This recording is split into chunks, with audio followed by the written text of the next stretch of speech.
समस्या आसे एवं समस्या समाधान करिबार दायित्व सरकारଙ୍କର ଏବଂ ଆମେ କାଳ ବିଳମ୍ବ ନ କରି ସମାଧାନ କରୁଛୁ।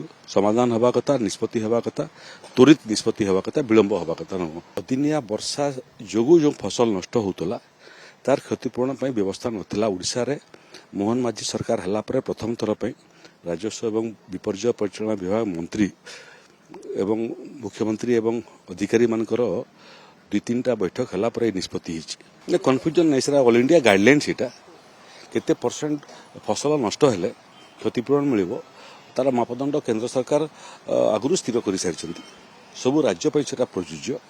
ନିର୍ଦ୍ଦିଷ୍ଟ କ୍ଷତିର ଉପରକୁ ହେଲେ କ୍ଷତିପୂରଣ ମିଳେ। ଧରି ନିଅନ୍ତୁ ଆପଣଙ୍କର 1% କ୍ଷତି ହେଲା, ହେଇପାରିବ, ସମ୍ଭବପର ହେଇପାରିବ ପ୍ରାକ୍ଟିକାଲି। ତେଣୁ 33% ଲସେସ୍ ଏଗେନଷ୍ଟରେ କ୍ଷତିପୂରଣ ଦିଏ। 8ଟା ଆମର ପ୍ରାକୃତିକ ବିପର୍ଯ୍ୟୟ ଯେମିତି ଆପଣଙ୍କର ବନ୍ୟା, ବାତ୍ୟା, ଏଟା ପଞ୍ଜୀକୃତ ପ୍ରାକୃତିକ ବିପର୍ଯ୍ୟୟ ଥିଲା। ସେଥିରେ ସାପ କାମୁଡ଼ିବା, ବଜ୍ରପାତ, ଏଭଳିଆ 8ଟା ଯେଉଁଟା ଥିଲା, ଏଟା 9ମଟା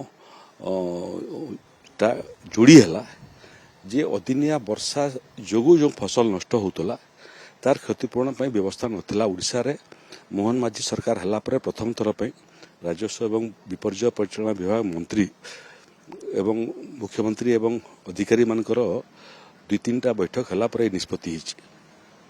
ଏବଂ କାଲି ମାନ୍ୟବର ମୁଖ୍ୟମନ୍ତ୍ରୀ ଚୂଡ଼ାନ୍ତ ମୋହର ମାରିଛନ୍ତି।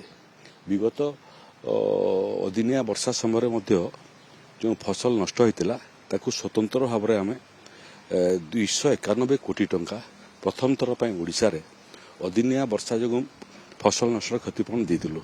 ଏବେ ସେଟା ପଞ୍ଜୀକୃତ ହେଇଗଲା ଏବଂ ଲିଷ୍ଟେଡ୍ ହେଇଗଲା। ଏବେ ଆକୁ ଯେଉଁଠି ବି ଅଦିନିଆ ବର୍ଷା ପାଇଁ ଫସଲ ନଷ୍ଟ ହେବ ସମସ୍ତେ କ୍ଷତିପୂରଣ ପାଇବେ। ସମସ୍ୟା ଆସେ ଏବଂ ସମସ୍ୟାର ସମାଧାନ କରିବାର ଦାୟିତ୍ୱ ସରକାରଙ୍କର ଏବଂ ଆମେ କାଳ ବିଳମ୍ବ ନ କରି ସମାଧାନ କରୁଛୁ।